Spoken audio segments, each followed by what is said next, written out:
Chapter 9, Reprogramming. I spoke earlier about beliefs and how they determine what we experience, but I didn't mention how to reprogram or deprogram yourself or your way of thinking. About 12 years ago, I was still lost in the illusion. I didn't have a clue who I was. I was a very negative person. Hated myself, hated life, hated God, blamed everyone and everything for my failed life. Was very close to suicide. I had so much to deal with that I'd been avoiding for 40 plus years. Much anger, bitterness from failed marriages, as well as an abusive childhood. It was all too much for me. I was on a downward spiral with little hope of recovery. One afternoon I just happened to be watching television and overheard a group talking about a video that had changed their lives. I'm not naming names, but this certain video was about the law of attraction and how our thoughts were the creative force behind what showed up in our lives. I was spellbound. Could it really be that easy? Was it me creating my own problems based on my thoughts? My head was spinning, and deep within me, a tiny spark of light began to grow.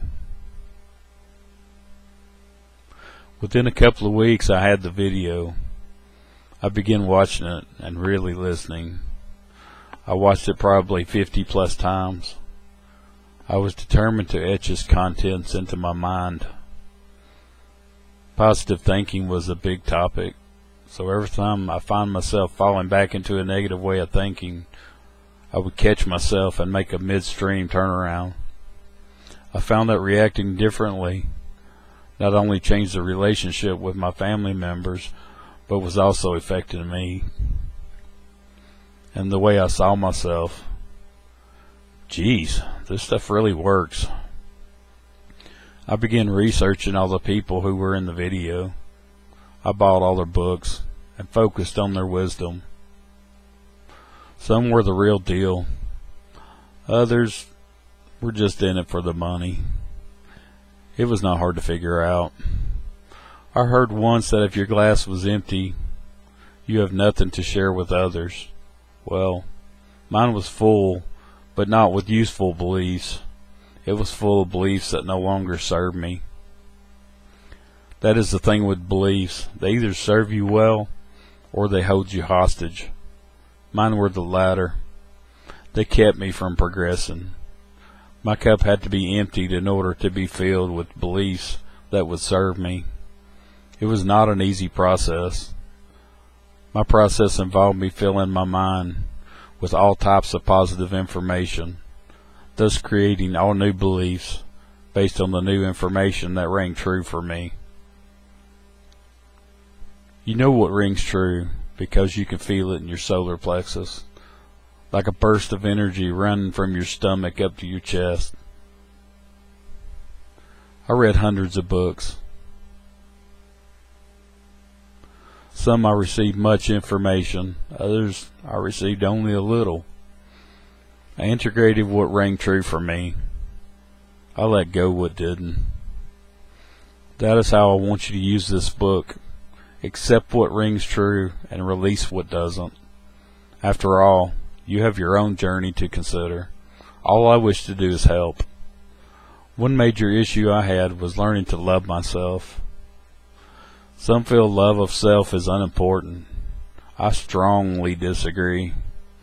If you have no love for self, then you have no love for others.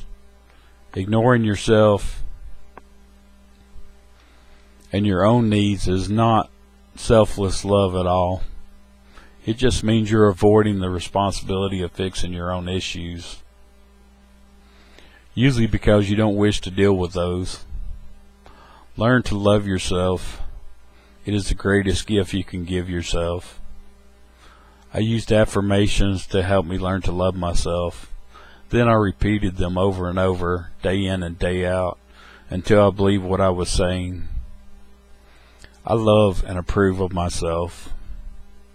Those were my exact words. I wrote them on my bathroom mirror, as well as on my rearview mirror of my car. That way, every time I looked at them, I repeated it to myself while looking into my own eyes. At first, I didn't mean it, so eye contact was hard, but after a while, it became easier, and a while later, I could say it and mean it, and look directly into my eyes as I said it. Love of self is the greatest gift you can ever give yourself. I truly believe this. It is not just a gift for you, it is a gift for everyone you come in contact with. Another big concept I push is that of asking. We have all heard of the ask and you shall receive thing. Well, let me tell you, it is true. If you wish to become something or to have specific experience, then ask. Remember, you are God experiencing itself. If you ask it, then you will find a way to give it to yourself. It will happen. If you ask and then don't receive, it is either because you are afraid or it is because you are blocking yourself by trying to force it to happen. The universe doesn't work that way. Forcing anything only pushes it away from you. You have to be in a state of allowing. Allowing raises your vibration. Allowing sets the wheels in motion for you to receive. Doubting yourself will also block you from receiving. Knowing who you are. You're a source in human form. Your thoughts are powerful. Always be specific about whatever you ask for. And ask for what you are ready to receive. That is a big deal, because if you are not ready for what you ask for, then the receiving of it may slow your growth instead of expanding your growth. We as souls seek soul expansion. It is our mission to evolve.